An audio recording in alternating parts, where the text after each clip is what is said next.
Hello friends, எல்லாருக்கும் வணக்கம். இந்த வீடியோவில் நம்ம என்ன பார்க்குறோம்னா, மத்திய அரசு ஊழியர்களுக்கு 18 மாத நிலுவைத் தொகை மற்றும் ஊதிய உயர்வுடன் அடித்த ஜாக்பாட். வாங்க டீட்டெயில்ஸாக பார்க்கலாம். மத்திய அரசின் ஊழியர்கள் அனைவரும் எதிர்பார்த்திருந்த முக்கிய அறிவிப்புகள் குறித்தான தகவல்கள் தற்போது வெளியாகி உள்ளது.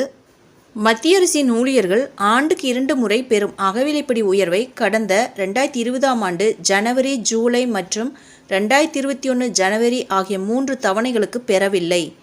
நாட்டில் அப்போதைய கொரோனா பேரலை காரணமாக ஏற்பட்டிருந்த பொருளாதார நெருக்கடி காரணமாக மத்திய அரசு ஊழியர்களுக்கான 3 தவணை அகவிலைப்படி உயர்வானது நிலுவையில் வைக்கப்பட்டுள்ளது. மொத்தம் 18 மாதங்களுக்கான நிலுவைத் தொகையை வழங்கும்படி மத்திய அரசு ஊழியர்கள் தொடர்ந்து கோரிக்கை வைத்து வருகின்றனர். இது தொடர்பாக மத்திய அரசு ஊழியர்கள் மற்றும் ஓய்வூதியதாரர்களின் சங்கங்கள் மத்திய நிதியமைச்சர் நிர்மலா சீதாராமனுக்கு கடிதம் எழுதியுள்ளனர். பாரதிய பிரதிஷா மஸ்தூர் சங்கத்தின் பொதுச் செயலாளர் முகேஷ் சி 18 மாத டிஏ நிலுவைத் தொகையை மத்திய அரசு தனது ஊழியர்களுக்கு வழங்க வேண்டும் என்று கேட்டுக்கொண்டுள்ளார்.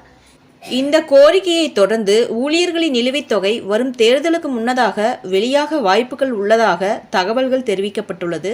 இதனுடன் 2024 ஜனவரி அகவிலைப்படியும் உயர்த்தப்பட்டு மார்ச் மாதம் அறிவிக்கப்படும். இதனால் ஏப்ரல் மாதத்தில் மத்திய அரசின் ஊழியர்களுக்கு 18 மாத கால நிலுவைத் தொகையுடன் புதிய அகவிலைப்படி உயர்வும் அமலுக்கு வர வாய்ப்புகள் உள்ளது. இதன் காரணமாக மத்திய அரசு ஊழியர்கள் 46%இலிருந்து 50% உயர்த்தப்பட்ட அகவிலைப்படியை பெறுவார்கள்.